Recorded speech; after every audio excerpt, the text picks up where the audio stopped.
할렐루야. 할렐루야. 예, 오늘도 귀하고 복된 날 주님 전에 나오신 여러분에게 주님의 은혜와 축복이 함께 하시기를 예수 이름으로 축원합니다. 할렐루야. 우리 앞뒤 분들과 서로 인사도 나누시기 바랍니다. 예, 밤에 뵈니까 참으로 반갑습니다. 서로 인사도 나누시고요. 예, 감사합니다. 예, 감사합니다. 예, 감사합니다. 예, 감사합니다.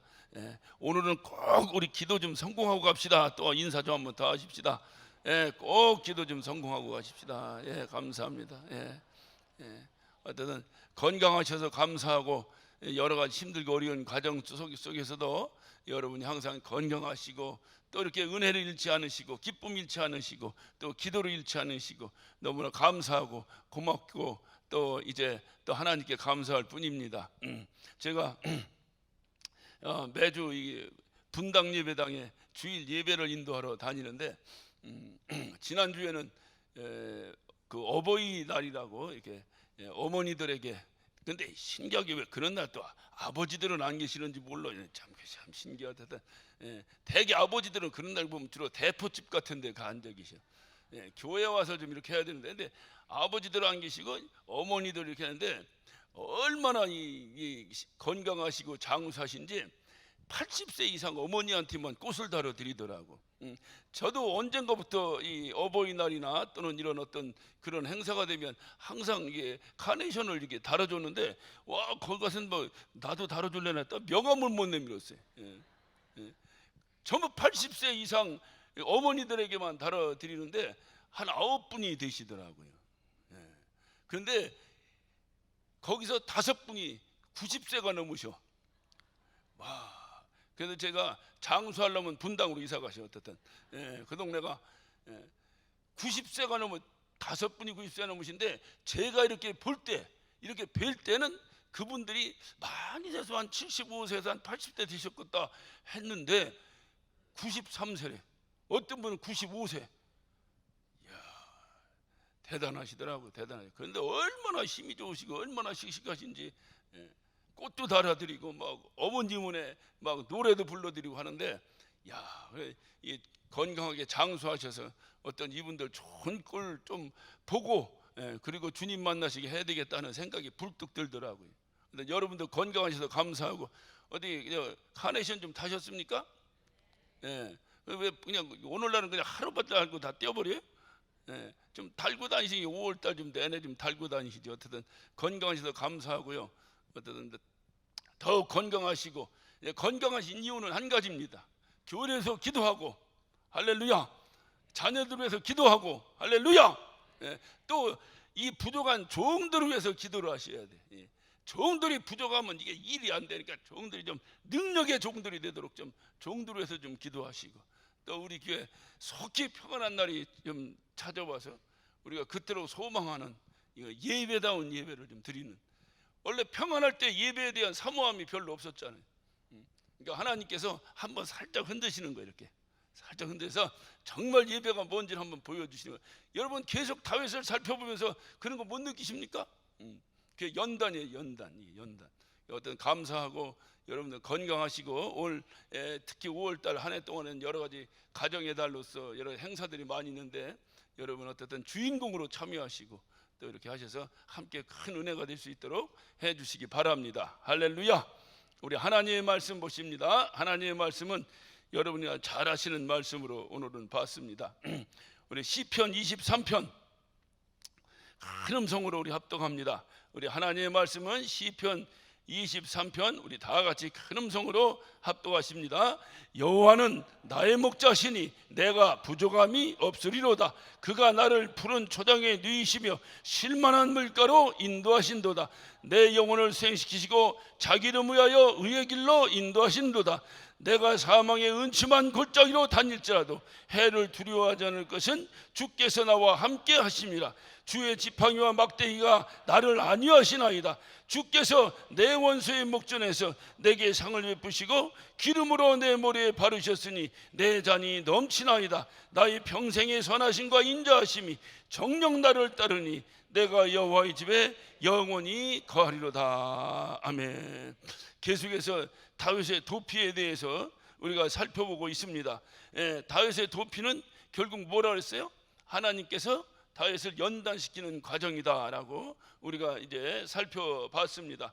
그러니까 하나님께서 쓰시기로 작정하면 그 사람은 반드시 무슨 과정을 거친다?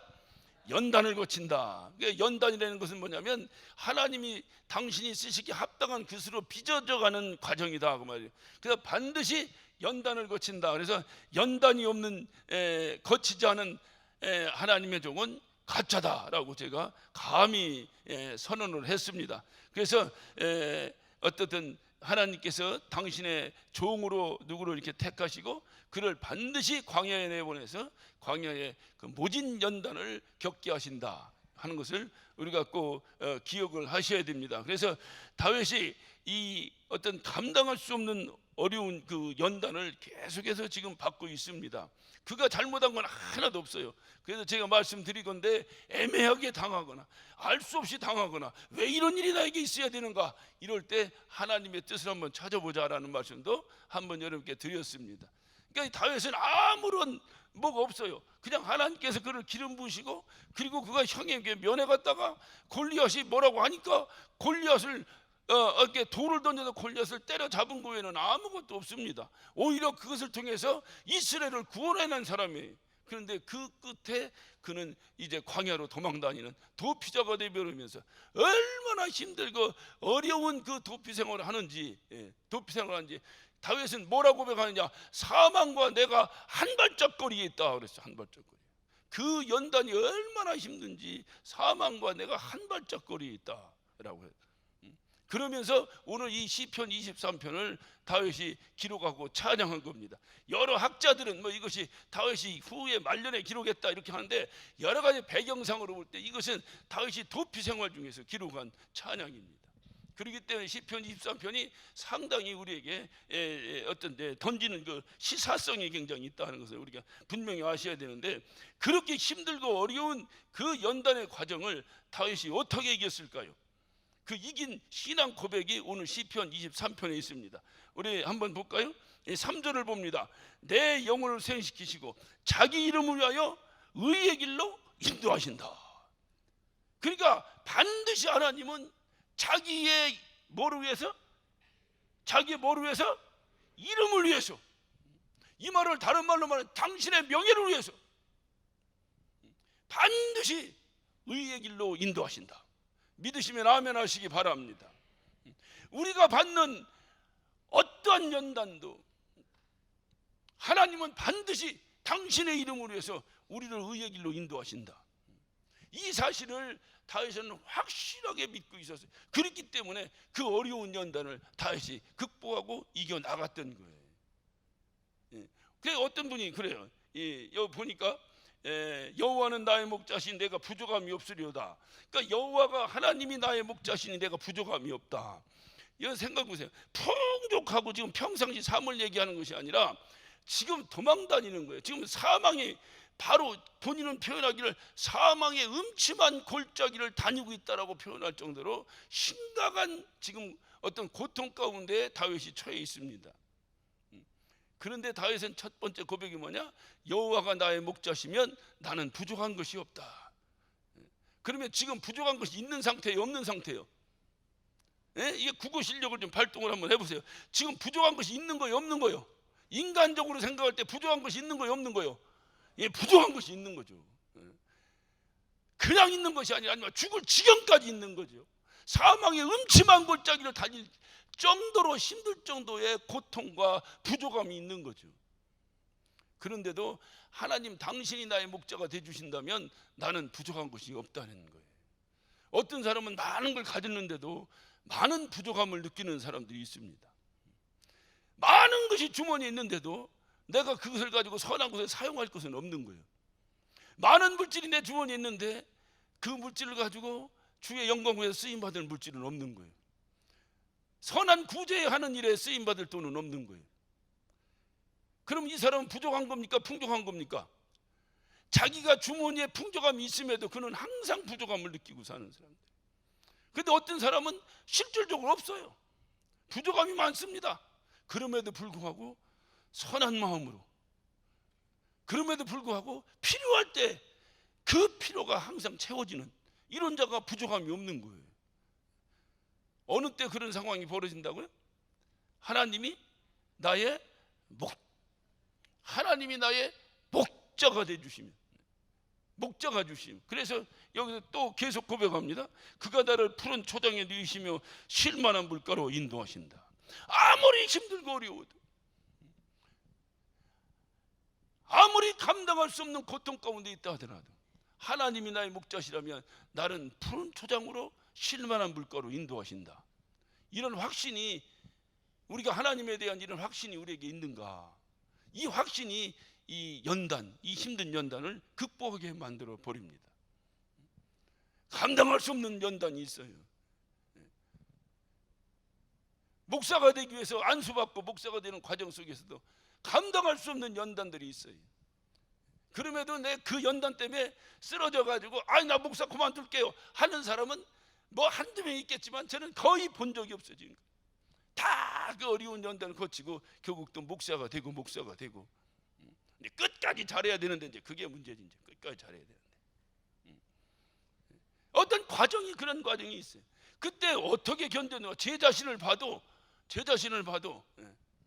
하나님께서 나를 당신의 종으로 만드시느라고 빚어가시는구나 하는 생각을 하니까 그 힘들고 어려운 과정 속에서 그걸 참고 이겨나가게 되더라고요.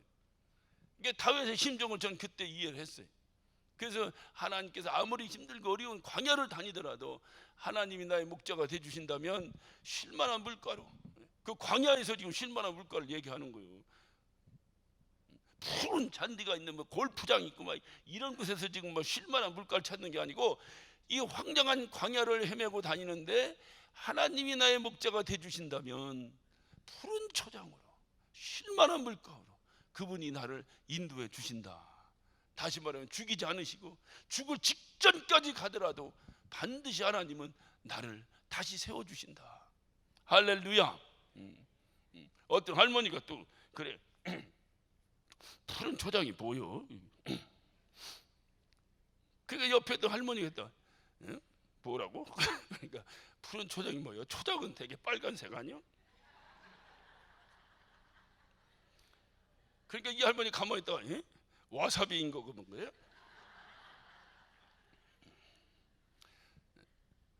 여러분, 주님께서 우리를 이렇게 인도해 주시는 과정이 참 감사해요.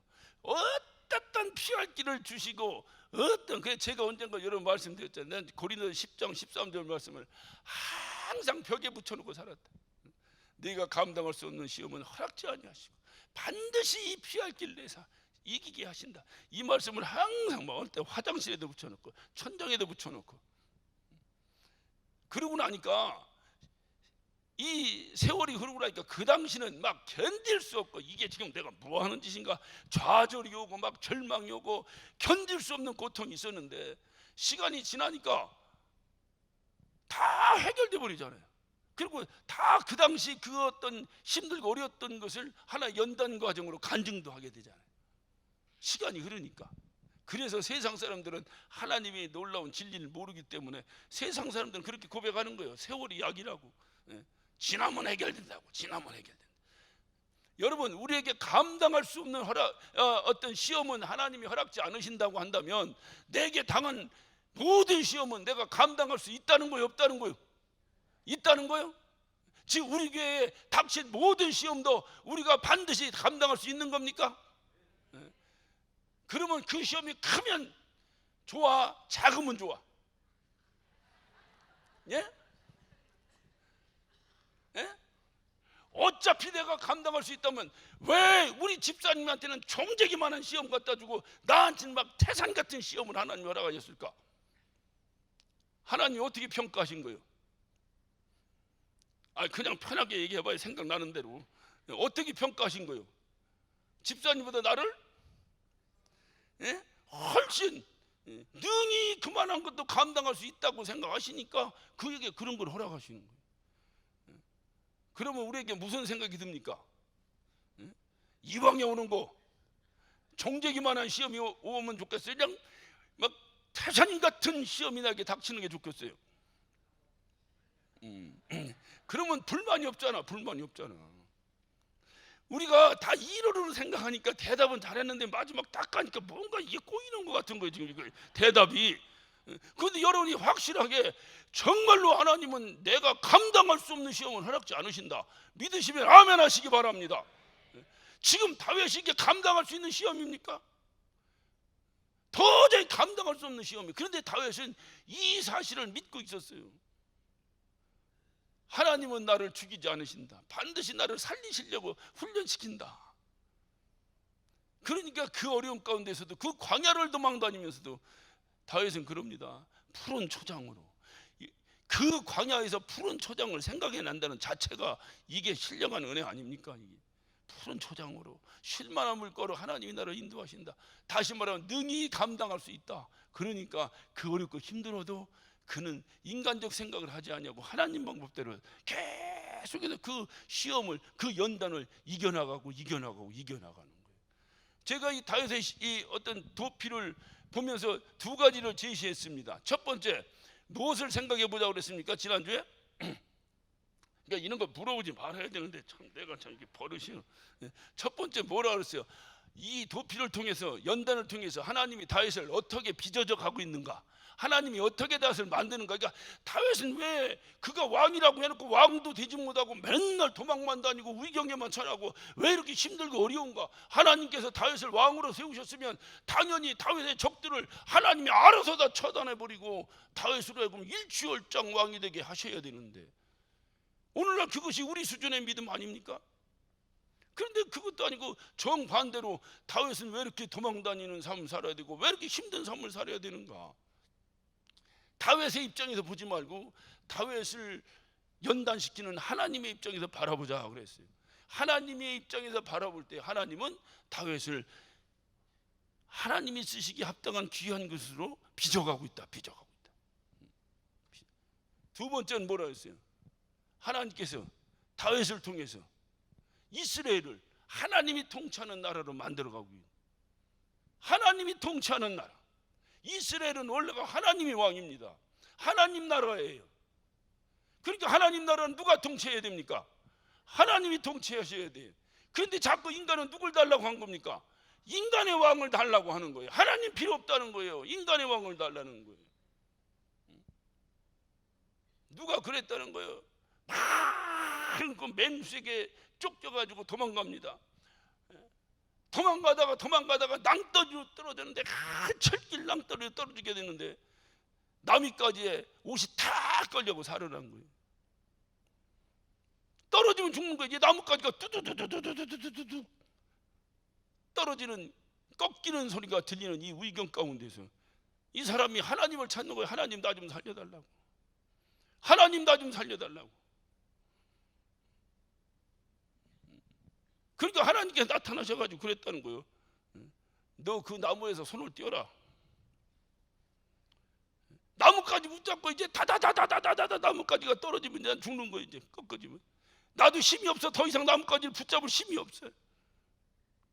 그러니까 하나님께 하나님 나 좀 살려달라고 몸부림치니까 하나님이 나타나서 그랬다는 거잖아요. 그 나무에서 손을 놔라. 그 이 사람이 어떻게 생각했어요? 아니 안 죽으려고 나무를 꽉 잡은데 하나님께서 나타나서 나무에서 손을 놓으라니. 그 이 사람이 다시 기도했다는 거예요. 하나님 말고 다른 사람 좀 보내달라고. 나중에 날이 환해서 보니까 바닥이 이만큼 와 있더라는 거예요. 놨으면 사는 거예요, 죽은 거예요. 그 놔야지. 요만큼 있는 데서 타고당 매달려가지고 철길 낭떠러진처럼 생각하고 있으니까 그게 문제지. 하나님께서 또 손 놔라. 손 놓으면 사는데. 그러니까 믿어지지 않는 거예요. 그러니까 현실과 이론이 이게 참 이게 어렵습니다. 이게 어렵습니다. 그러니까 하나님께서 나의 목자가 되주시면 나는 부족함이 없고, 하나님께서 나를 푸른 초장과 쉴만한 물가로 인도하시는 분이시고, 어떠한 경우든지 하나님께서 나를 훈련시키고 비주해서 당신의 귀한 종으로 삼으시려고 연단하신다.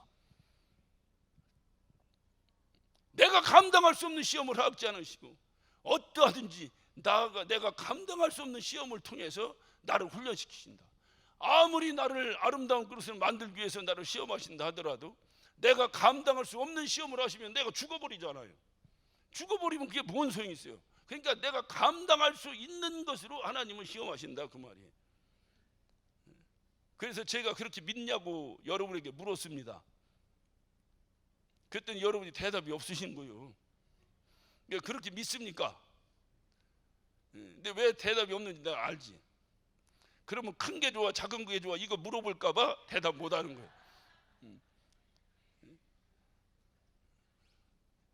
그러니까 큰 거고 작은 거가 중요한 것이 아니라 하나님의 필요에 따라서, 아니 작은 망치가 필요하면 작은 망치로 두드릴 것이고 큰 망치가 필요하면 큰 망치로, 그거는 망치를 사용하시는 분의 마음이지 내가 그것을 망치를 결정할 일은 아니잖아요.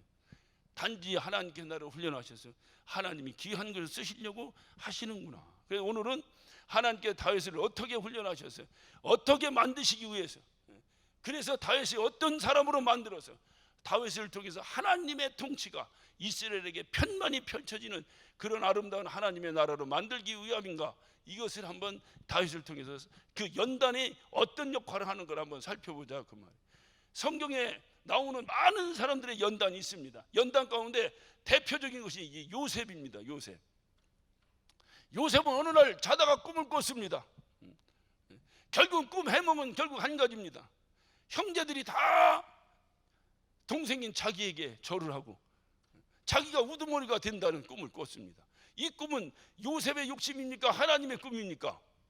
하나님이 그렇게 꿈으로 요셉에게 보여주신 거예요. 요셉은 아무 욕심도 없어요. 요셉은 그렇게 생각도 해본 적이 없어요.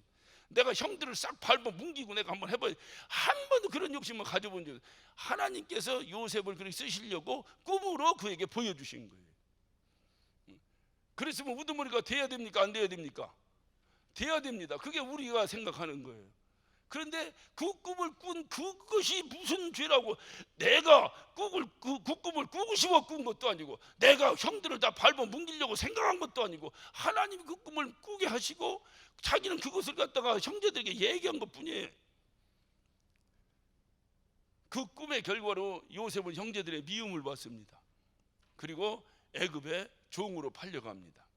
그리고 애굽의 시위대장 보디발의 집에 종으로, 그 집에 쉽게 하면 뭐 집안 살림을 담당을 하다 총무 정도가 되겠죠. 이게 종으로 이제 그 집에다 종살이를 합니다. 꿈꾼 죄밖에 없어요. 그것도 뭐 자기가 꾸고 싶어 꾼 것도 아니고 하나님께서 보여주신 거예요. 그리고 그는 그곳에서 억울한 일을 당하게 됩니다. 그리고 그 시위대장 감옥에 갇히게 됩니다. 그러니까 점점 자기가 가진 것도 아니고 하나님이 그에게 그런 비전을 주시고 하나님이 비전 주신 이후에 그렇게 감당할 수 없게 어려운 일들이 계속해서 요셉에게 생긴다 이 말이에요. 그런데 한번 뒤집어 보세요. 그 일 끝에 요셉은 애굽의 총리 대신이 돼버립니다. 그러니까 하나님은 결국은 요셉을 애국의 총리 대신을 세우기 위해서, 그가 총리 대신이 되기 위해서 하나님은 언제든지 누구를 들어다가 너가 이게 총리가 되라, 너 여기에 총리, 얼마든지 하실 수 있어요. 문제는 뭐냐? 그 일을 감당할 수 있느냐 그 말이에요. 하나님이 아무리 여러분에게 많은 물질을 주셔도 그것이 여러분에게 복이 되려면 어떻게 되겠어요? 그 물질을 내가 감당할 수 있는 힘이 있어야 그것이 내게 복이 되는 거지. 물질을 줬는데 이 물질을 감당치 못해 이놈의 자식들이. 그런 집 치고 그 자식들이 온전한 자식들을 여러분 봤습니까? 안 돼, 안 돼. 그건 복이 아니에요. 저주지. 그건 아니에요. 그러니까 여러분이 그걸 잘 아셔. 그러니까 요셉이 애굽의 총리가 된다. 얼마나 그건 기가 막힌 일. 근데 총리가 됐는데 총리를 감당할 힘이 있어야지. 감당할 수 있어야지. 아무리 큰 교회의 목사가 돼도 감당할 수 있어야지. 감당할 수 있어야지. 그래야 그게 축복이지. 감당할 수 없으면 저주지. 하나님은 이걸 잘 아시는 거예요.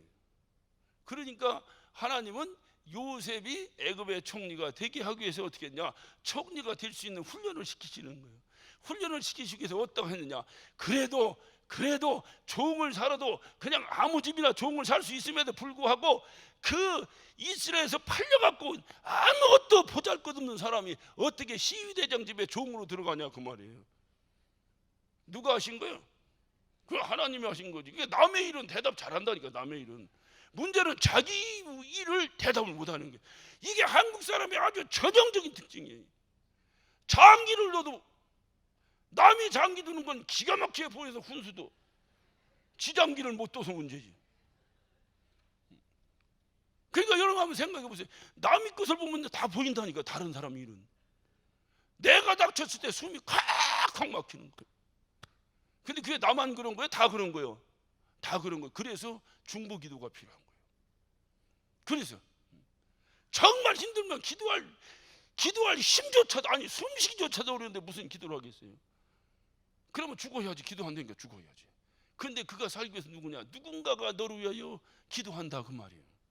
할렐루야. 그래서 그런 사람이 또 필요한 거예요. 그럼 그 사람은 날마다 누구를 위해서만 기도만 합니까? 언젠가 그 사람도 힘들어서 누구를 위해서 기도는 그냥 자기 기도도 못할 때가 있어요. 그래도 내 입에서 기도가 나오면 그래도 그거는 힘든 게 아니에요. 내 입에서 찬양이라도 나오면 그래도 그건 힘든 게 아니야. 찬양도 안 나고 기도도 안 되고 아무것도 할 수 없이 완전히 번아웃 돼 있을 때 누가 이 문제를 해결하겠는가? 그거는 누군가의 기도가 나를 해결하는 거예요. 할렐루야. 그래서 중보 기도를 하라는 거예요. 그래서 교회는 반드시 중보 기도가 있어야 돼요. 여기 이 많은 분이 모였는데 이 많은 분들 가운데서 다 여기 오신 분들은 그래도 자기 기도라도 할 수 있어요. 여기 못 오신 분 가운데서 게을러서 오기 싫어서 뭐 여러 가지 있을 수 있겠지만은 다 그런 거겠느냐, 그 말이죠. 오고 싶어도 못 오신 분이 있을 수 있잖아요. 도저히 기도하려고 해도 기도할 수 있는 힘조차도 없어서 못 하시는 분이 있을 거 아니냐, 이 말. 그런 분들을 위해서 대신 기도하셔야 돼요. 여러분의 기도로 그런 분들이 다시 소생하는 거예요. 그게 교회예요. 그게 교회. 계속. 그러니까 이 요셉은 그 애굽의 그 시위대장, 그 오늘날 말하면 쉽게 얘기하면 뭐 정확한 표현은 아니지만 근데 교무실장 비슷한 그런 어떤 아주 고관 대작의 집으로 그가 종으로 들어갑니다. 들어간 이유가 뭐냐? 거기서 그 큰 살림을 맡아서 운영하다 보니까 국가를 경영할 수 있는 조그만 힘이라도, 조그만 지혜라도 그가 거기서 다 배운 거예요. 그리고 그가 감옥에 갇힙니다. 그가 갇힌 감옥은 어떤 감옥이냐? 일반 잡범들을 가두는 감옥이 아니라 정치범들. 그래도 뭔가 고위 대적을 하다가 어떻든 부정을 해서 들어왔는지 뭐 했는지 전부 이런 사람들을 가둬두는 그 시위대장 감옥입니다. 그런데 거기에 요셉이 거기에 들어갈 자격조차도 없는데 어떻게 요셉은 그 감옥에 갇혔을까? 왜? 시위대장 집에서 문제가 있었기 때문에 거기에 갇힌 거예요. 우리는 감옥을 안 가봤잖아. 다 안 가봐서 모르는데 여러 가지 얘기를 들어보면 감옥 가면은 많은 거 배운다며. 갔다 온 사람들 그러잖아요. 많은 거 배운다 그러잖아요. 거기 가면 막 딱 어떤 사람 딱 보면 뭔 죄 졌어? 난 뭔 죄 졌는데 그래? 너 3년 살고 딱 그 사람 딱 맞춘다는 거 아니오? 거기 있는 사람들이. 그러니까 막 사기꾼들이 있는데 가면 사기도 배우고 나오고, 무슨 어떤 뭐 소매치기 하는 사람들 잔뜩 있는데 가면 소매치기도 배워갖고 나오고, 다 법통들이 돼갖고 나온다는 거잖아요. 거기 들어가면. 요셉이 감옥에 들어갔습니다. 거기 가가지고 수많은 그 고관 대작들 잡혀가고 그 사람들하고 있으면서 뭘 배웠겠어요? 국가의 경영과 정치가 무엇이며 나라가 무엇이며 높은 사람이 되면 어떻게 해야 되는 거, 이런 걸 다 듣고 배운 거예요. 감옥에서. 그런 순간, 어느 순간에 갑자기 수직 상승을 해버립니다. 감옥에 갇혔던 범죄자가 갑자기 일국의 총리 대신으로 흘러가 버립니다. 그러니까 하나님께서 요셉에게 향했던 마음은 감옥에 갇히는 것도 아니고 무슨 시위대장 집에 가서 어떤 종살이하는 것도 아니고, 하나님이 요셉에게 원했던 것은 한 가지가 있어요. 그것은 뭐냐? 애굽의 총리 대신 시키는 거예요. 그래서 그 총리 대신이 되기 위해서 이 요셉은 감옥에도 갇히고 수많은 연단을 거쳐서, 그 연단을 거쳐서 요셉은 바로 무엇을 성장했느냐? 바로 그 연단을 통해서 일국의 총리 대신으로서 지도자로서의 그 품성을 갖출 수 있는 그 지도자 훈련을 연단을 통해서 받아버려요. 이게 연단의 목적입니다. 그러니까 요셉이 그런 연단을 받은 거예요. 그리고 결국은 그 형들이 와서 다 그 앞에 조아리고, 양식을 얻어먹기 위해서 와서 다 조아리고, 그 결국은 요셉의 그 이주를 통해서 하나님께서 약속하신, 아브라함에게 약속하신 내 자손을 통해서 창대한 축복을 허락하시겠다는 그 약속이 그 아버지 야곱 12아들을 통해서 12지파가 형성돼 드디어 하나님의 나라 이스라엘의 히브리 민족이 형성되잖아요. 하나님께서, 그러니까 요셉을 하나님이 그렇게 딱 뜻을 정하셨어요. 뜻을 정하신 다음에 그냥 하실 수도 있어요. 그러나 하나님이 그런 방법을 통하지 아니하시고 그를 훈련시키시고 훈련시키셔서 그렇게 귀한 일꾼으로 만들어가는 것을 우리가 보게 됩니다. 또 우리가 모세를 한번 살펴볼 필요가 있습니다. 모세는 나이 40에 이스라엘의 애굽의 왕자로서 이스라엘 그 고생하는 이스라엘 백성들을 건져내야 되겠다는 의협심이 강했습니다. 그런데 실패했습니다. 그리고 결국은 그는 광야로 도망가는 도망자가 되어버렸습니다. 그리고 광야에서 40년을 연단을 받습니다. 40살 때 그는 내가 이스라엘을 구원하겠다라고는 강한 의욕을 가졌는데 오히려 그때보다 그는 40년을 더 광야에서 훈련을 받고 80세가 되었을 때 요셉은, 그러면 우리가 상식적으로 생각할 때 40세에도 나라를 구하겠다고 나선 이 모세인데 80됐으니 얼마나 많은 훈련을 받고 강건한 마음으로 이스라엘을 구출해야 되겠다고 하는 생각을 안 했겠느냐 그 말이에요. 그런데 성경은 그렇게 기록되어 있지 않습니다. 40년 연단 받은 이후에 모세는 이렇게 말합니다. 나는 아무것도 할 수 없다. 나는 아무것도 할 수 없다. 40살에 정말로 아무것도 할 수 없을 때 자기가 나라를 구하겠다고 큰 소리를 치고 애굽 사람을 때려 죽인 그 혈기당당했던 모세가 40년 훈련을 받고 나서는 아무것도 할 수 없는 정말로 겸손한 자로 그가 변해버리고 그의 온유함이 지면에 승하다는 소리를 들을 정도로 아주 온유한 사람으로 변해버립니다. 그렇게 되니 하나님이 드디어 그를 이스라엘의 그 출애굽의 인도자로, 지도자로 하나님이 모세를 세웁니다. 그러니까 모세가 40년을 광야에 가서 연단받은 이유가 뭐냐 이 말이죠. 하나님이 쓰시고자 원하는 그릇을 만드는 거예요. 그러니까 여러분이 생각할 때 내가 하나님께 쓰임받겠습니다가 중요한 것이 아니라 하나님이 나를 쓰이도록, 하나님이 나를 사용하시도록 하는 것이 중요한 거예요. 하나님이 나를 사용해야지 내가 하나님께 쓰임받겠다고 해서 되는 겁니까? 여러분 가면 다윗을 생각해. 다윗이 지금 골리앗을 때려뉘었습니다. 가장 절정의 인기를 누렸습니다. 사울은 천천히요, 다윗은 만만이라는 소리를 들었습니다.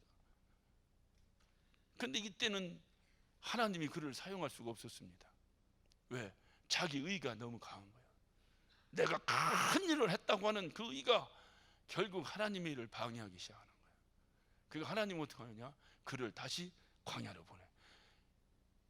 감당할 수 없는, 오늘 이 시편 23편의 고백과 같이 사막의 음침한 골짜기로 그를 집어넣어버려요. 오늘 죽을지 내일 죽을지 정말로 이 어떤 자기의 생명이 경각에 달할 정도의 고통 가운데 그가 연단받을 수밖에 없는 과정을 통해서 그 이후에 하나님이 다윗을 쓰신다 이 말이에요. 그러니까 자기 의가 강해가지고 하나님께 쓰임받는 것이 아니라니까요. 하나님께서 쓰셔야 되는 거예요. 할렐루야. 그러니까 중요한 것은 내가 하나님께 쓰임받겠다는 것이 중요한 것이 아니라 하나님이 나를 쓰시는 것이 중요하다. 할렐루야. 하나님이 나를 쓰시려면 어떻게 해야 된다고요? 하나님은 당신의 필요한, 당신의 입맛에 맞게 나를 빚어내신다. 나를 빚어내신다. 우리 한번 예레미야서를 한번 찾아요. 예레미야.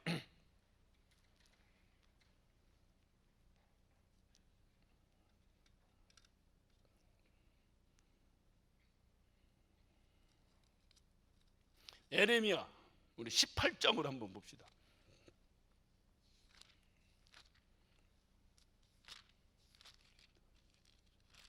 예레미야 18장을 한번 봅니다. 18장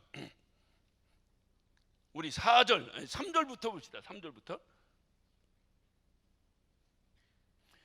3절부터 제가 읽겠습니다. 내가 토기장의 집으로 내려가서 본즉 그가 농로로 일을 하는데, 농로라고 하는 거 이게 토기 빈길에서 이렇게 하면 빈길 도는 이거 농로예요. 농로로 일을 하는데 진흙으로 만든 그릇이 토기장의 손에서 파상함에가 무슨 뜻이에요? 깨졌다는 거예요. 깨졌다는 거지. 깨졌다. 제가 예전에 아주 오래전 미국 가기 전이니까 뭐 한 7, 8년 전인데, 저 경기도 이천에 누가 어떤 분이 어떤 아주 훌륭하신 장로님이래.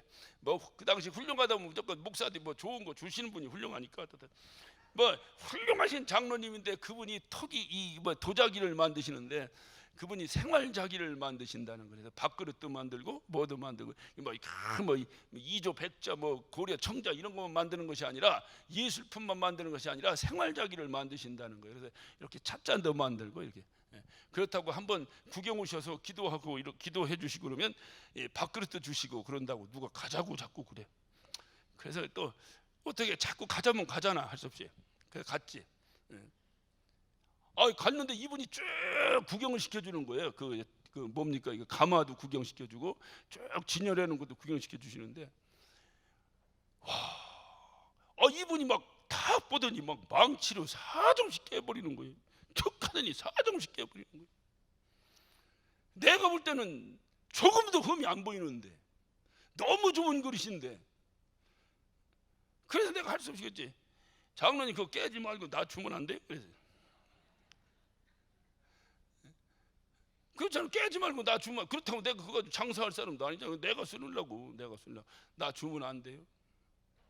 안 된대. 왜 안 되니까 뒤에 은광이라고 자기 낙관이 지켰더라고. 그래서 안 된대. 그렇다고 사정씩 깨버리더라고 그거를.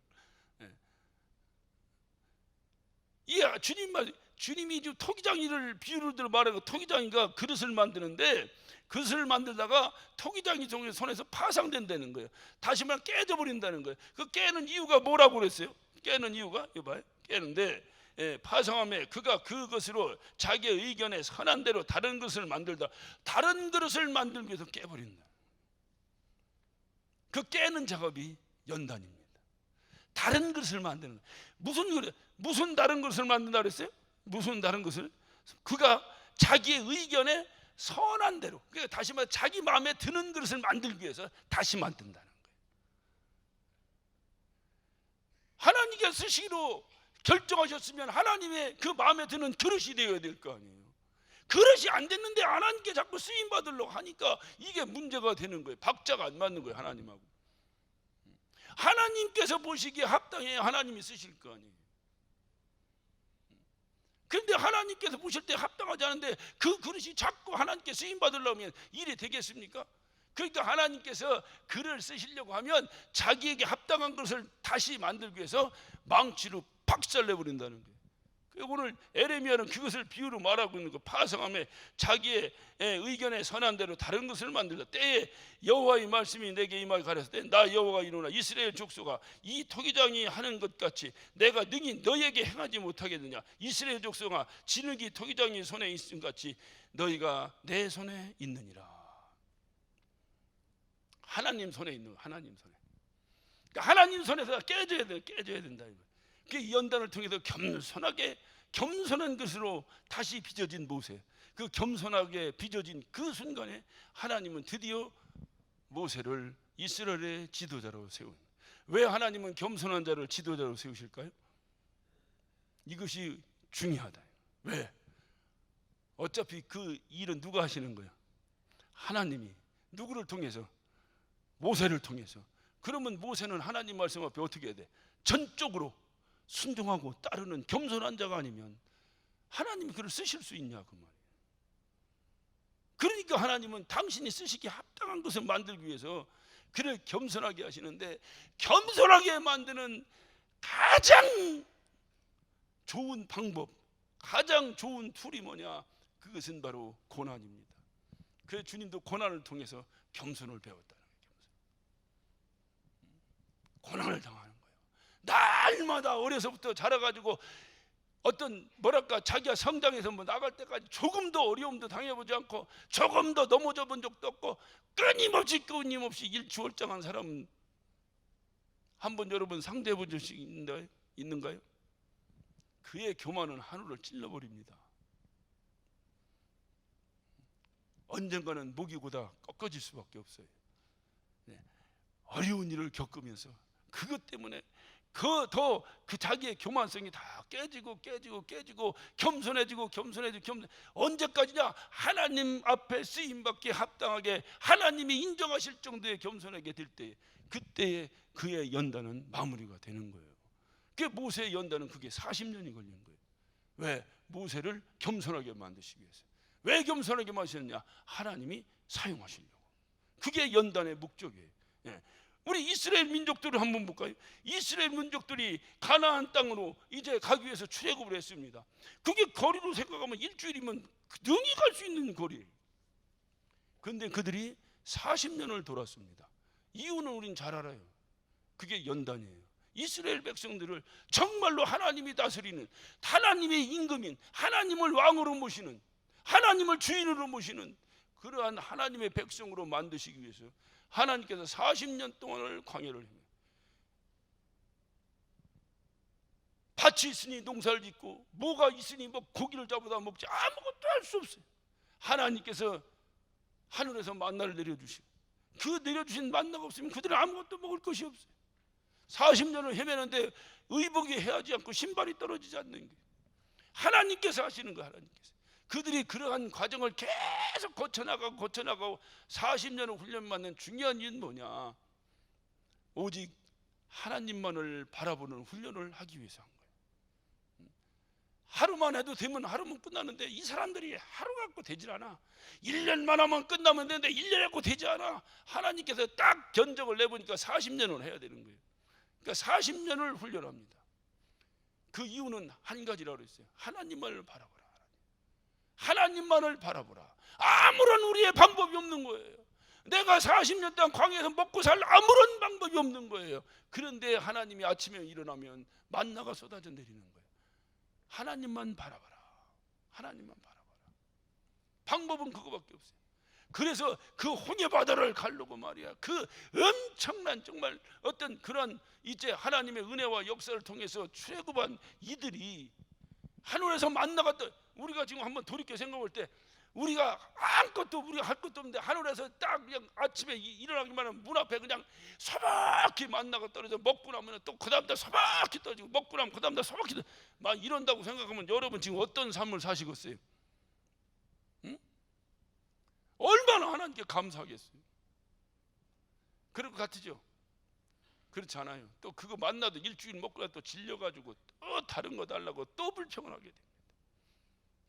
이스라엘 백성들이, 여러분 생각해, 이스라엘 백성들이 애굽에서 지금 그 죽음의 땅에서 종살이하던 430년의 그 굴욕적인 땅에서 하나님의 특별한 은혜로 약속의 땅, 젖과 꿀이 흐르는 땅으로 하나님이 인도해 내시는데 무슨 불평이 있겠어요? 무슨 불평이 있겠어요? 한번 민수기 이들이 어떤 터무니없는 불평을 하는 걸 한번 봅시다. 민수기 한번 봅니다. 민수기 11장.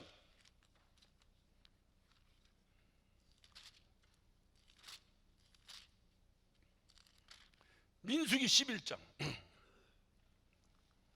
자, 4절부터 한번 제가 보겠습니다. 이스라엘 중에 섞여 사는 무리가 탐욕을 품음에 이스라엘 자손도 다시 울며 가로되 누가 우리에게 고기를 주어 먹게 할꼬. 야, 지금 이게 죽느냐 사느냐, 이게 정말 생명의 땅, 주님이 약속하신 젖과 꿀르는 땅으로 인도받고 있는 이 사람들이 지금 고기가 없다고 불평을 하고, 이게 말이 되는 소리입니까? 지금 하늘에서 만나 떨어지는 것만 먹어도 정말 감당할 수 없는 은혜 가운데서 할렐루야 해도 시원찮은 마당인데 지금 고기가 없다고 불평을 하고, 고기가 없다고. 자, 그 다음 봐. 자, 고기가 없다. 무엇을 먹게 할꼬? 5절. 우리가 애굽에 있을 때는 값없이 생선과 회와 수박과 부추와 파와 마늘을 먹은 것이 생각난다. 야, 애굽에 있을 때 그거 먹은 것이 생각난다는 거예요. 지금 예전에 어떤 사람이 그래, 전도해가지고 교회 나오더니 뭐 본인은 농담으로 했는지 농담 속에 진담이 있는 건지 모르지만, 목사님 왜 이렇게, 저 너무 일찍 예수 믿은 것 같아요. 그게 무슨 소리요? 조금 좀 더 좀 하고 하다가 좀 뭐 땡기세요도 하고 좀 하다가 와야 되는데 그냥 너무 일찍 예수 믿어갖고 그냥. 그래서 제가 그 사람한테 그랬어요. 언제 죽을지만 알면 나도 지금 목사 안 해, 이 사람아. 나도 내가 언제 주님이 나를 부르실지만 알면 내가 지금 이거 하겠어? 나도 가서 땡기실까 하다가 그 전날에 와서 목사하지. 내가 살아있다는 증거가 뭐냐? 내가 꼬잡아서 아플 때 그때 내가 예수를 믿고 있는가? 이게 중요한 거야. 내가 언제 죽을지만 알면 뭐 나도 그렇지. 그 유혹이 왜 없겠어요? 세상 재미 다 느끼다가 그냥. 응? 지금 이 이스라엘 백성들이 그 애굽에서 나와가지고 그 고통 가운데 있는데 문제는 어딨냐? 지금 먹을 거 가지고 불평. 지금 이렇게 수준 낮은 자들을 하나님이 당신 백성이라고 구출한다니 정말로 이거는 하나님이 아니면 할 수 없는 일이에요. 이렇게 수준 낮은 사람들. 근데 이들이 지금 뭐라고 합니까? 지금 고기가 없다. 우리가 애굽에 있을 때 값없이 생선과 외와 수박과 부추와 파와 마늘 먹은 걸 생각난다. 6절입니다. 이제는 우리가 정력이 쇠약하되 이 만나 외에는 보이는 것이 진짜 미치고 화한다. 지금 애굽에서 광야로 도망 나왔고 지금 살지 못 살지 지금 내가 하나님의 지금 젖과 끓인 땅으로 들어가야 되는데 지금 그것을 가고 정신없이 달려가는 이 마당에 정력 타령을 하고 앉아 있으니 이런. 어떻게 여러분이 생각할 때 죽여야 돼, 살려야 해요? 예? 죽여야 해요? 지금이 어느 때인데 지금 이게 인간의 모습이에요, 인간. 그러니 40년 연단해야 되겠어요. 일주일이면 끝나겠어요. 예?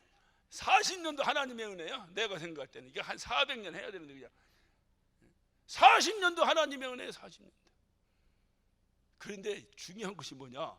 하나님이 봐도 기가 막힌 소리야 이게. 도저히 이것들 안 되겠다 이거. 재생 불능이라고 하나님 판단하신 거예요 이게. 그래서 하나님이 특별법을 내립니다. 뭐냐? 20살 이상 되는 놈은 절대로 못 들어간다. 무슨 얘기요? 20살 이상 되는 족속들은 광야에서 죽여버리겠다고 말해요 하나님께서. 그러니까 이스라엘 백성들을 연단한 중요한 이유 중에 하나는 알고 건져내려고 한 겁니다. 다음 세대로 세대 교체를 위해서 연단하시는 거예요. 저는 이것이 제일 두렵더라고요. 혹시 우리 교회도 세대 교체하려고 그러는 거 아닌지 모르겠어요. 맨날 있어봤자 정력 타령이나 하고 앉아 있고. 그러니까 세대 교체해야지. 때묻지 않은 자들로 딱 해서 훈련을 빡세게 해가지고 젊은이들로 해서 딱 해서 딱 우리 한국말로 딱딱하면 뭔 얘기 나고 그냥 딱 해가지고 그냥 딱 해서 딱 해서 딱 그냥 딱.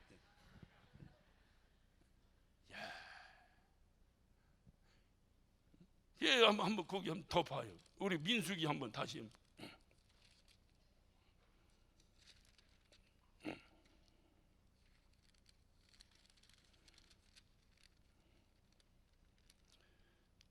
조금만 더 넘겨봅시다. 14장 한번 봅시다.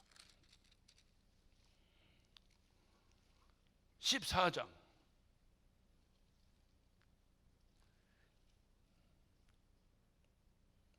26절부터 저기 없네. 여호와께서 모세와 아론에게 일러 가라사대 나를 원망하는 이 악한 회중을 내가 어느 때까지 참으랴. 그 하나님도 한계가 있으신 거야. 언제까지 참으랴. 이스라엘 자손이 나를 향하여 원망하는 바 그 원망하는 말을 내가 들었노라. 우리가 원망하는 거다 하나님이 다 들으신다는 거예요. 다 들으신다는 거예요. 자 28절 그들에게 이르기를 여호와의 말씀에 나의 삶을 가리켜 맹세하노라. 너희 말이 내 귀에 들린 대로 내가 너에게 행하겠다. 두렵고 떨리는 말씀 아니에요. 여러분 오늘 뭔 얘기했어? 예? 뭔 얘기 한 거 없어요? 시침이 뚝 뛰는 거예요? 하나님이 들으실 만한 얘기 한 거 없어요? 혹시? 들으신 대로 그대로 행하겠다. 하나님은 내가 도저히 너희를 더 이상 못 참겠다. 예. 야, 어떻게 이렇게까지 했는데 나와가지고 정력 타령이나 하고, 야, 내가 너희들 이런 불평불만을 내가 언제까지 들어야 되겠느냐? 니들이 불평하는 소리가 내 귀에 다 들린다. 내가 더 이상 안 되겠다. 니들이 불평한 대로 내가 다 그대로 행하겠다. 그대로 행하겠다 하시면서 29절에 결정적인 말씀은 너희 시체가 이 광야에 엎드려질 것이라. 다 죽어버릴 것이다. 불평불만 사람들, 너희 20세 이상으로 계수함을 받은 자, 곧 나를 원망하는 자 전부가 여분네 아들 갈렙과 눈의 아들 여호수아 외에는 내가 맹세하여 너로 거하게 하리라 한 땅에 결단코 들어가지 못하리라. 하나님께서 그냥 들어가지 못한다고 해도 들어가요? 못 들어가요? 못 들어가는 거예요. 하나님은 그냥 실현하시는 분이 아니니까 그냥 야, 너 못 들어간다 이렇게도 못 들어가고, 못 들어가 그래도 못 들어가고, 아이고 못 들어간다니까 이래도 못 들어가요. 하나님 그냥 웃으면서 말해도 야, 너 못 들어간다니까 그래도 못 들어가. 못 들어가 임마 이래도 못 들어가. 그런데 하나님이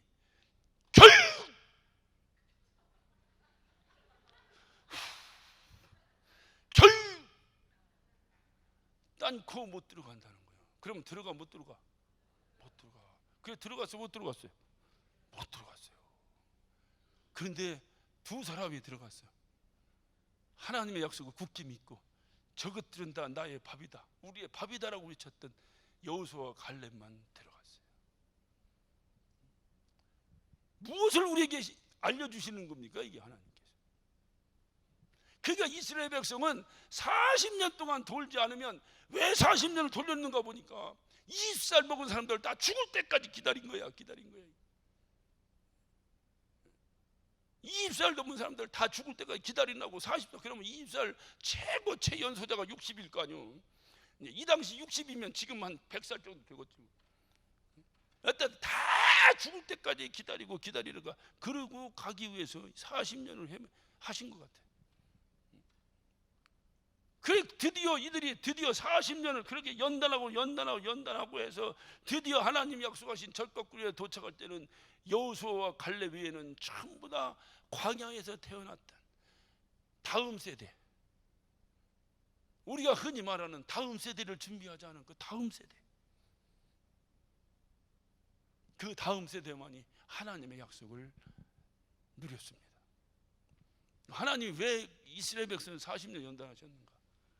고집불통, 구제불능, 도저히 어떻게 할 수 없는 고리따불한 꼴통들, 젊은 사람들이 말하는 꼰대들, 도저히 하나님도 해결할 방법이 없는 사람들, 그들에게 하나님이 약속하신 땅을 물려주면 어떻게 되겠어요? 그 땅이 또 아무리 교회를 개혁하고, 그런데 사람이 하나도 안 바뀌고 그 사람이 또 들어가면 그 교회는 어떻게 되겠어? 뭔 얘기인지 못 알아듣네. 쓰레기통을 깨끗하게 닦아놓고 거기다가 똑같은 쓰레기를 또 집어넣으면 그 쓰레기통은 어떻게 되겠어요? 그거를 흔히 말하기를 말짱 도로목이라고 하는 거예요. 말짱 도로목. 그러니까 하나님이 정리하시는 거예요. 그러면 우리는 뭐 어떻게 생각해? 난 정리 대상이네. 그게 아니라 주여, 나는 정리 대상이 되지 않아야겠다고는 경각심을 가지고 회개하고 몸부림치고 이 연단을 통해서 내가 새로운 피조물로 빚어져야 되지 않겠느냐, 그 말이에요. 할렐루야. 나이가 젊어 새 세대요? 아니라니까요. 하나님의 그 감당할 수 없는 거룩한 비전을 품은 자들이 신세대지, 꿈이 있는 자가 젊은이 아닙니까? 그 새로운, 하나님이 이 교회를 통해서 어떤 교회를 만드시고 하나님이 이 교회를 통해서 어떤 일을 하실 것인가, 그 원대한 하나님의 꿈을 품은 자들, 이런 자들을 주님이 오늘도 기다리시고 내일도 기다리시고. 꼭 6월 말만 돼야 일이 끝납니까? 아니에요. 내일도 끝날 수 있어요. 올 한해도 안 끝날 수 있어요. 더 지나가도 안 끝날 수 있어요. 그것을 끝낼 수 있는 유일한 키는 누가 가졌느냐? 누가 가졌어요? 예? 우리가 가진 거죠. 우리가 어떻게 되면 하나님이 원하시는 그릇으로 변화되면 그때 끝나는 거죠. 연단은 하나님이 연단의 목적이 뭐냐? 이거를 잘 아셔야 돼요. 하나님이 하시는 연단의 목적은 우리를 고생시키기 위한 목적이 아니고 우리를 새로운 피조물을 만들기 위한 목적이에요. 그 목적을 분명히 한다면 그 목적에 부합하게 내가 그렇게 변화되면 그 연단은 끝나는 거예요. 꼭 사심전까지 갈 필요가 뭐 있어요? 그걸 언제든지 앞당길 수가 있는 거예요. 하나님이 보실 때 합격점을 받아야 돼요. 하나님이 보실 때 합격점. 교회를 교회되게 하나님이 이것만큼 하나님을 흥분시키게 하는 우리의 신앙 고백이 세상에 어디 있겠어요? 교회를 교회되는 건 다른 얘기가 아닙니다. 하나님이 통치하시는 교회되게 한다는 거잖아. 그런데 그것만큼 하나님을 기쁘시게 하는 신앙 고백이 어디 있어요? 그런데 하나님이 보시니까 말로만 교회를 교회되게 하려고 교회에 들어오는 우리 모두도 교회가 교회되게 합당한 교회로서의 삶이 이루어져야 되잖아. 우리도 그것 때문에 주님은 끊임없이 우리를 만들어 나가는 거예요. 처음에는 뭔가 지루하고 뭐가 어려우니까 참 짜증도 나고 막 여러 가지 생각지 못한 시험거리들이 생기고 어렵습니다. 그런데 어느 순간에 우리 자신들을 이렇게 돌아보면 우리가 많이 변해 있어요. 장로님들을 만나고 권사님들을 만나고 이렇게 만나서 대화하다 보면 와, 저분들 많이 변해 있어요. 내가 볼 땐 많이 변했는데 하나님의 기대치에 아직 못 미치니까 계속 가는 거야. 그 기대치가 얼마인지는 모르지만 어떻든 아직 안 끝난 거 보니까 어떻든 하나님의 기대치는 남아 있는 거죠. 중요한 건 뭐냐? 가장 중요한 연단을 통해서 겸손을 배우는 거예요. 이거는 이런 소리 하면 또 왜 해야 될 것 같은데 그래도 나니까 또 해야겠네요. 자꾸 목사들 보고 겸손하라고 그래. 이럴 땐 약간 웃어줘야 내가 편하게 얘기하는데 또 긴장하니까 또 내가 또 말하기가 어렵네. 목사들 보고 자꾸 겸손하라고 그러잖아요. 목사들이 그냥 권위주의 가지고 그냥 목사들이 그냥 겸손해야지. 그렇게 했어요, 안 했어요? 했다고 해야 또 내가 얘기하지. 했어요, 안 했어요? 했잖아요. 다 목사들이 변해야 된다고. 그래 내가 목사된 입장에서 뭐라고 얘기해? 당연한 그렇게 얘기해야지. 그 목사가 변해. 뭐 목사가 변해? 이렇게 하면 또 목사요? 그냥 그렇게 변해야지. 그리고 곰곰이 생각해보니까 약간 억울해. 이 교회 목사만 있으면 되는 거예요? 네? 아니잖아요. 어찌 보면 목사 없어도 여러분이 있어야 되잖아. 목사는 없어도 극단적으로 얘기해서 그러면 누가 변해야 돼? 예? 난 내가 얘기한 거 아니에요. 여러분이 한번 얘기해봐요.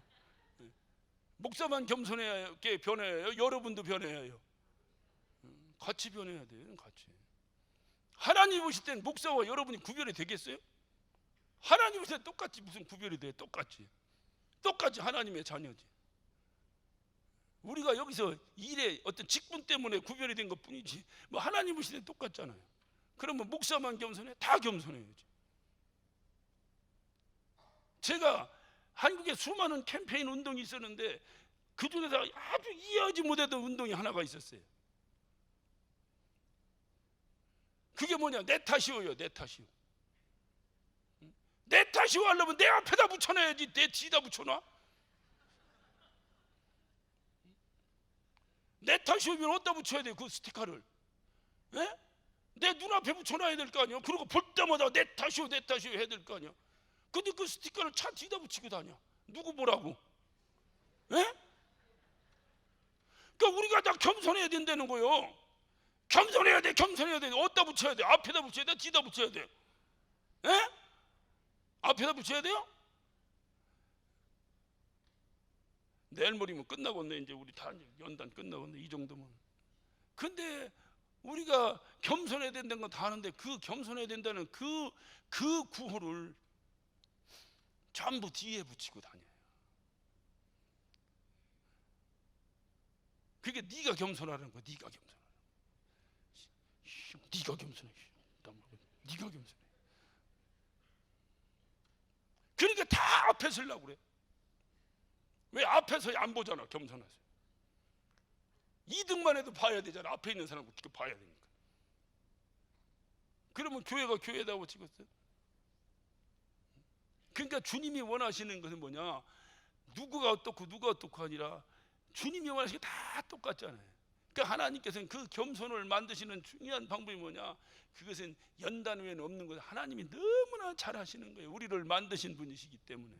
그러니까 하나님은 모든 지도자를 필수 코스가 있으니 그 연단 과정을 통해서 겸손을, 그리고 하나님만을 의지하도록 끊임없이 그것을 만들어 나가는 거예요.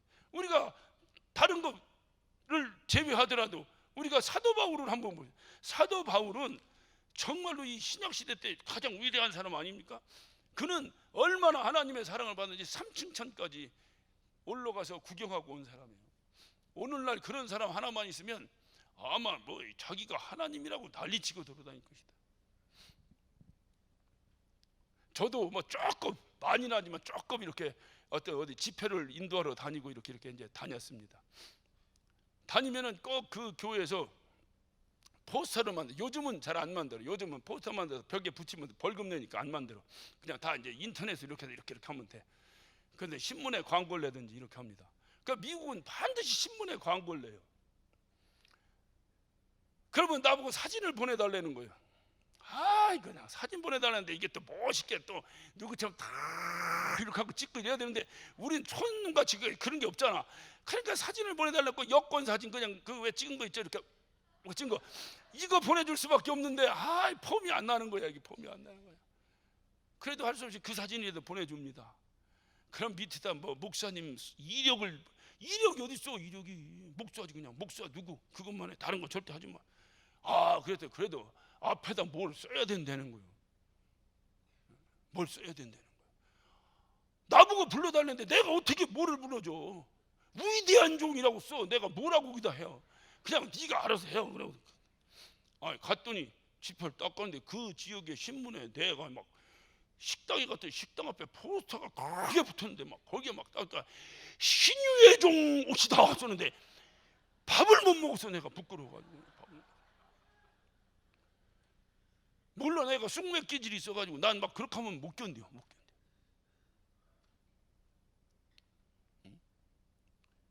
하나님 보실 때 얼마나 웃으죠. 내가 무슨 하나님의 심부름꾼이지 무슨 신유의 종이야. 하나님이 하시는 거지 내가 하나. 그리고 막 안질뱅이는 와라. 나 그래서 진짜 올까봐 얼마나 겁이 나는지. 이거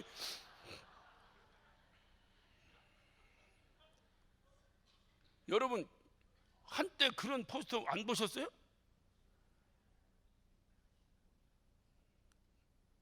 나도 그런 사람이요. 좀 알아줘요. 겁나더라고. 하나님이 원하시는 건 그게 아니에요. 내가 했나 하나님이 하시는 일들. 그러니까 하나님이 하시는 하나님이 영광이 나타나야 되는데 무슨 막 그냥 강사를 막 극대화해가지고 막 그런데 거기서 하나님이 역사하시겠어요?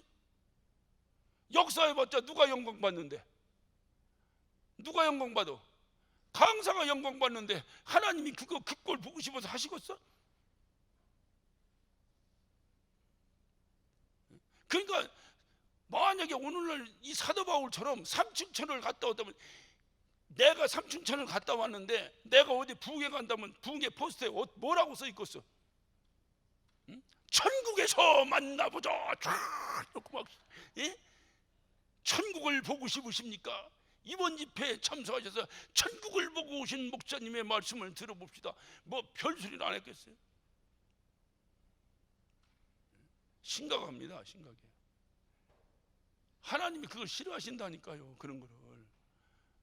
그러니까 내가 좀 뭐 해가지고 좀 병 한번 고쳤다고 자꾸 내가 고쳤다고 하지 말라니까. 그 하나님이 안 쓰셔. 그 다음에 안 쓰셔. 반드시 안 쓰셔. 그거 한번 내 말 듣고 한번 생각해봐요. 쓰시는 거 안 쓰셔. 절대로. 하나님이 하셨다고 해. 하나님이 또 재밌어 또 하지. 그러니까 이 사도 바울이 삼층천을 갔다 온 거예요. 인간으로 얘기하면 얼마나 교만할 수 있겠어요. 하늘나라를 보고 왔는데. 그래서 하나님이 이 바울을 쓰셔야 되니까 안 쓰시려고 마음 먹었으면 뭐 지가 교만하든 말든 놔두면 되는데 하나님이 이를 쓰시려고 생각하니까 이걸 그냥 내버려둘 수가 있어야지. 그래서 가시를 푹 박아버린 거예요. 여러분 손톱 끝에 가시 하나 박혀도 얼마나 이게 아프고, 이게 여기 가시 박혔는데 밥맛이 뚝 떨어지잖아요. 얼마나 아픈지, 얼마나 고통스럽고 얼마나 괴로운지 사도 바울이 3번씩이나 몸부림치며 기도합니다. 그 엄청난 능력의 종이 하나님 앞에 자기의 문제를 해결하려고 3번씩이나 몸부림치며 기도했는데 하나님이 말씀하시기를 내 은혜가 네가 족하도다. 약할 때 강함 주시는 주님을 바라보라.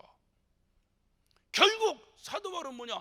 자기의 장점, 다시 말하면 그 엄청난 하늘나라를 보고 간 그 어떤 능력이 사도 바울을 만든 게 아니고, 사도 바울의 박혔던 가시가 끊임없이 사도 바울을 만들어 놨어요. 끊임없이. 그래서 사도 바울이 뭐라고 말했습니까? 나는 무엇을 자랑한다? 에?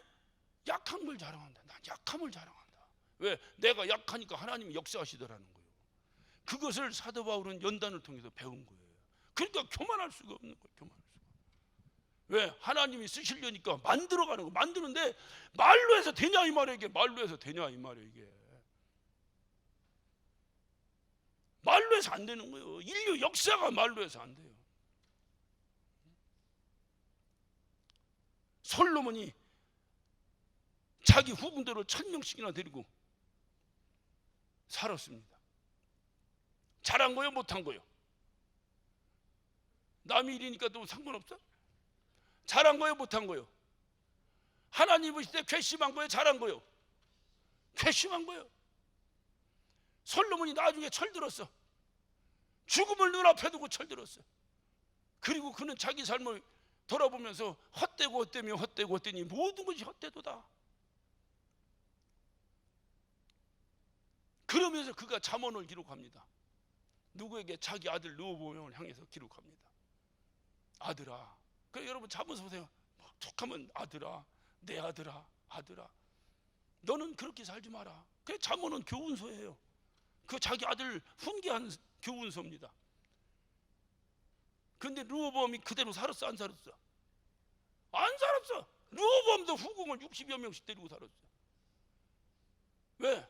솔로몬이 그렇게 살으라고 가르쳤어? 아니야. 그렇게 하지 말라고 하는데도 해.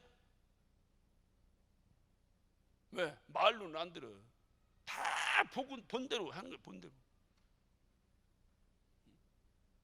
다 본 대로 하는 거야. 안 되는 거야. 그러니까 하나님이 말로 안 되니까 아주 감당할 수 없는 이 다윗의 고백같이 사망의 음침한 골짜기 같은 연단을 통해서 만들어가고 합격점이 될 때까지 만들어내지. 이게 연단의 목적이에요. 그러니까 연단이 빨리 끝나려면 어떻게 되겠어요? 빨리 합격되는 방법밖에 없어. 왜 이렇게 오래 가는 거야 이거?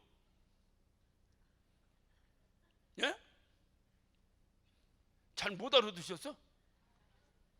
기도해야 되는데 왜 이렇게 오래 가는 거야 이거? 예? 왜 이렇게 오래 가는 거야 이거? 빨리냐 늦으냐는 우리에게 달려 있는 거예요. 하나님은 우리가 고생하는 걸 원치 않으시는 분이에요. 우리가 고생하는 걸 즐기시는 분이 아니에요. 안타깝게 바라보시는 분이에요. 그럼에도 불구하고 그 고생을 통해서라도 하나님의 합당한 그릇으로 만들기 위해서 하나님은 무던히 참으시면서 같이, 여러분 생각해, 여러분 자식이 그저 훌륭한 사람이 되기 위해서 고난받고 고통받을 때 그 고난받고 고통받는 여러분의 자식을 바라보는 여러분 어머니의 마음은 아주 해피하고 아주 즐겁고 아주 기쁩니까? 모르게도 그 아들보다도 더 고통스럽지 않겠어요? 어찌 보면 지금 이 순간 우리 하나님은 우리가 당하는 고통보다도 수십 배, 수만 배의 고통을 가지고 계실 겁니다. 그럼에도 그분이 빨리 끝내지 못하는 것은, 여러분 생각해, 끝낼 수가 없어서 못 끝내는 거하고 끝낼 수 있는데도 못 끝내는 거하고 어느 게 더 고통스럽겠어? 근데 쉬운 얘기인데 못 알아듣네. 내 능력으로 끝낼 수가 없어서 안 끝나지는 거하고 내가 분명히 끝낼 수 있는데도 못 끝내고 가는 거하고 어느 게 더 고통스럽겠어? 끝낼 수 있는데도 못 끝내는 게 고통스러운 게 어디 있겠어요? 우리는 못 끝내니까, 못 끝내고 가니까 우리가 당하는 고통은. 근데 하나님은 끝낼 수 있는데도 못 끝내고 가니까 누가 더, 하나님이 더 고통스럽겠어, 우리가 더 고통스럽겠어? 연단을 당하는 과정 속에서 우리가 그 나를 연단시켜 만드시는 하나님의 그것을 바라봐야 됩니다. 그래서 하나님께서는 다른 거 없어요. 어쨌든 하나님은 그런 연단을 통해서 우리를 하나님을 의지하는 사람으로, 정말 하나님이 쓰시기에 합당한 사람을 만들기 위해서 하나님은 끊임없이, 심지어는 당신의 독생자인 예수께서도 이 땅에 오셔서 연단 받으셨다. 그가 공생의 길을 가시기 위해 40일 금식하시고 나서 성령에 이끌려서 마귀에게 시험 받아 나가십니다. 이 시험 뭔지, 이게 테스트예요. 테스트 받는 거예요. 공생의 길을 가기 위해 하나님의 아들임에도 불구하고 테스트에 합격한 거예요. 그러니까 천사들이 와서 그를 호위하고, 천사들이 와서 그를 보호하고 찬양하고. 우리가 이런 연단을 통해서 과연 다음 세대에, 차세대에 정말로 이 교회가 교회다운 교회로서 다시 한번 성장할 수 있는, 다시 한번 이 땅에 꼭 필요한 교회로서 이 교회가 존재할 수 있는가? 합격받아야 되잖아, 하나님 앞에. 이제 그래, 안 그래요? 하나님이 합격, 불합격, 이걸 하나님이 결정하셔야 될 거 아니에요. 할 수 있으면, 소원이 있으면 빨리 합격됐으면 참 좋겠어요. 너무 힘들어요. 저는 아주 고등학교 들어갈 때도 재수하고, 대학 들어갈 때도 재수하고, 아주 그냥 재수에 아주 트라우마가 있어요. 한 방에 합시다. 한 방에. 할렐루야. 그냥 한 방에. 하나님 뜻만 알으면 한 방에 해결되잖아. 지금 뭔가 문제가 있는 거예요. 우리가 뭔가. 우리 자신, 우리 주변 한번 돌아보세요. 뭐 다른 거 볼 거 없어. 그냥 우리만 돌아볼 때, 아, 우리끼리만 딱 남으면 교회다운 교회가 될 수 있겠는가? 한번 잘 생각해 보시고, 오늘 우리가 정말로 주님 앞에 매달려서 하나님이 원하시는 교회, 내가 모르면 하나님 알려달라고 기도하시고, 알면 하나님 거기 합당한 삶이 되도록 나를 빚어달라고 기도하시고, 어떤 힘들고 어려운 연단도 내가 이기겠습니다. 오늘 이 말씀을 가만히 보면서 우리에게 도전이 되는 바가 있어요. 아, 그럼 연단 받으니까 드디어 다윗이 왕이 됐습니다. 그랬더니 끝났습니까? 아니에요. 왕이 되니까 또 주책을 떨어요. 또 밧세바를 보내버립니다. 그런 모든 죄의 결과로 그는 나중에는 엄청나게 감당할 수 없는 고통을 당합니다. 다윗은 아들이 아버지를 죽이려고 덤벼들어요. 사울이 죽이려고 덤벼든 것이 아니라 아들이. 하나님 앞에 괘씸죄에 걸려서, 아니 그렇게 연단받아 왕이 된 사람이 조금 늘어질만 하니까 또 그게 인간의 한계라니까요. 그래서 끊임없이 깨어서, 끊임없이 깨야 돼요. 내가 이번 이렇게 하면 해결되니까, 아니에요. 해결되다 잘 나가면 또 문제 생긴다니까. 그래서 어른들 하신 말씀, 우리 장로님들 맨날 젊은 자식들에게 하시는 말씀 있잖아요. 뭐라 그럽니까? 야, 흉보다 배운다 이놈아. 처음 들어보는 얘기야? 여러분, 흉보다 배웁니다. 그렇게 하면 안 된다고 흉을 잔뜩 봤는데 나중에 시간 흘리니까 내가 그 짓 하고 있는 거예요. 또 역사는 그렇게 돌아갑니다. 그래서 끊임없이 하나님의 간섭이 있어야 되는 거예요. 계속해서 하나님이 터치하시고, 계속해서 하나님이 연단하시고, 계속해서, 다윗도 그렇게 해서 끝난 줄 알았더니 또 주책 들고, 그래서 끝난 줄 알았더니 또 주책 들고, 그러니까 하나님이 나중에 막 아들까지 세워가지고 다윗을 죽여버리겠다고 쫓아다녀요. 이 감당할 수 없는 고통을 당했어요. 이런 성경적 우리 배경을 우리가 접하면서 우리 마음속에 한 가지 열망이 생깁니다. 이게 주님 앞에 쓰임 받아야 되겠구나. 그러면 연단 받아야 되겠구나. 주님 나를 연단하여 주옵소서. 주여 나를 빚어 주옵소서. 제가 주님 손에 의해서 변화되고 다윗처럼 주님께 쓰임 받고 싶습니다. 어떤 어려운 연단도 주님이 필요하시다면 참고 이겨보겠습니다. 막 오는 거예요. 이제 이것만 끝나면 되는 거지. 야고보서 1장 12절 말씀처럼 시험을 참고 이기는 자는 정말로 그 시험을 참고 이겨야 돼. 생명의 면류관을 우리에게 주시겠다 하신 그 약속을 의지해서 시험을 참고 이겨봐야 되겠다. 막 열망이 우리에게 옵니다.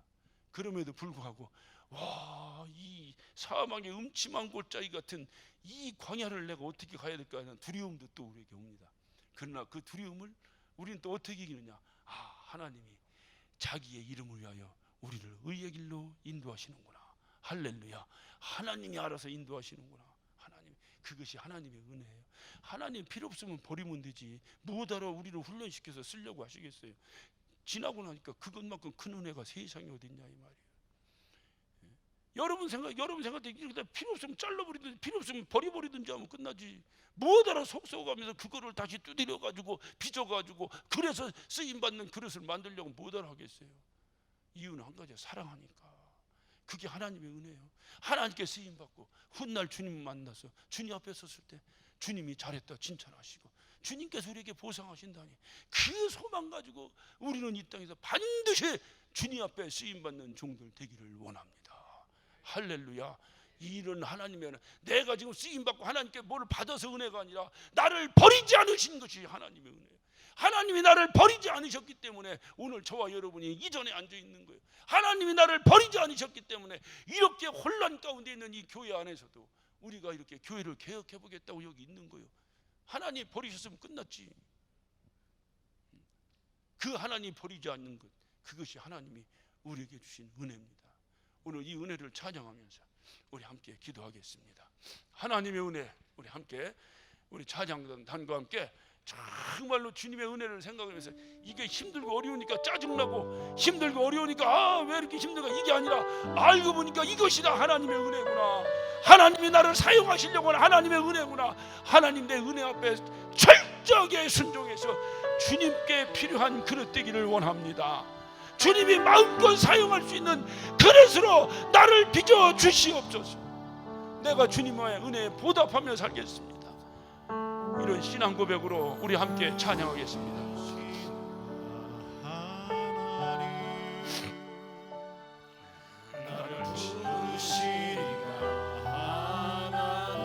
나를 보내시니도 하나님, 나를 보내시니도 하나님, 나의 나 된 것은 다 하나님. 다시 합니다. 나를 지으시니가 하나님, 나를 지으시니가 하나님, 나를 부르시니가 하나님, 나를 보내시니도 하나님, 나의 나 된 것은 다 하나님 은혜라. 달려갈 길 가도록 나의 마지막 골 다하도록 나로 그 십자가 품게 하시니, 나의 나 된 것은 하나님의 은혜라. 하나님 은혜라. 아멘. 한량없는 은혜, 갚을 게 없는 은혜,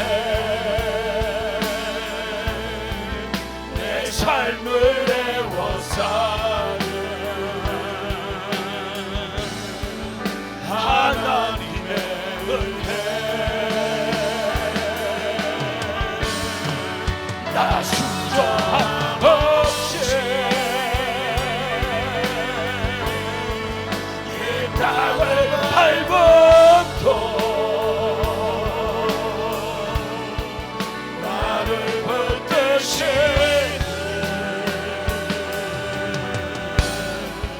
하나님의, 나를 지으시니가 하나님, 나를 지으시니가 하나님, 나를 부르시니가 하나님, 나를 부르시니가 하나님, 나를 보내시니도 하나님, 보내시니도 하나님, 나의 나 된 것은 하나님 은혜라. 아멘. 달려갈 길 가도록 나의 마지막 꿈 다하도록 나로 그 십자가 품게 하시니 나의 다 된 것은 다 하나님의 은혜라. 주여 아버지 한량없네 아버지여 갚을 수 없는 내 삶을 태워사는 하나님의 은혜 나 주저함 없이 그 땅을 밟아도 나를 붙드시는 하나님의 은혜 나를 지으시니가 하나님 지으시니가 여러분 신앙 고백으로 주님 앞에 찬양하시기 바랍니다. 우리 하나님이 나를 지으셨습니다. 지으신 분이 나를 만들어 가십니다. 그 만듦의 과정 가운데 우리는 철저히 주님을 신뢰하며 주님이 부르시는 그 부름에 마땅한 삶을 살아가야 될 것입니다. 나의 달려갈 길 다 가도록 나의 마지막 호흡 다 하도록 나로 그 십자가 부르게 하시니 그여 나의 다 된 것은 다 하나님 은혜라. 아멘. 한량없네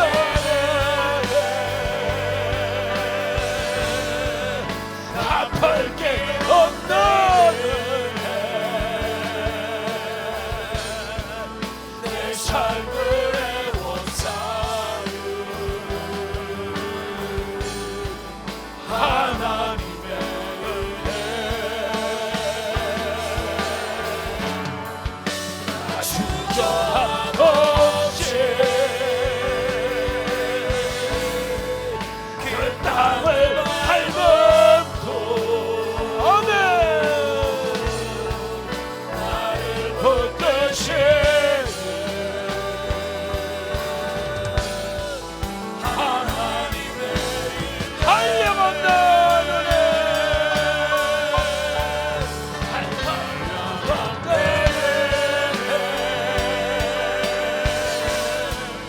갚을 게 없는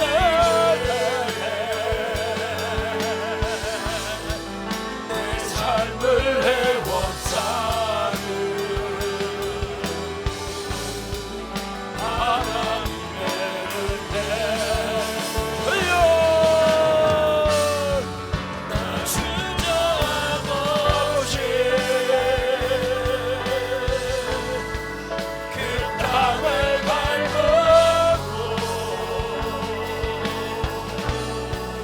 나를 붙드신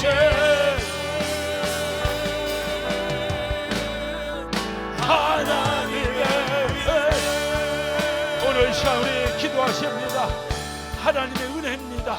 하나님이 나를 버리지 아니하시고 만들어 가심이 하나님의 은혜입니다.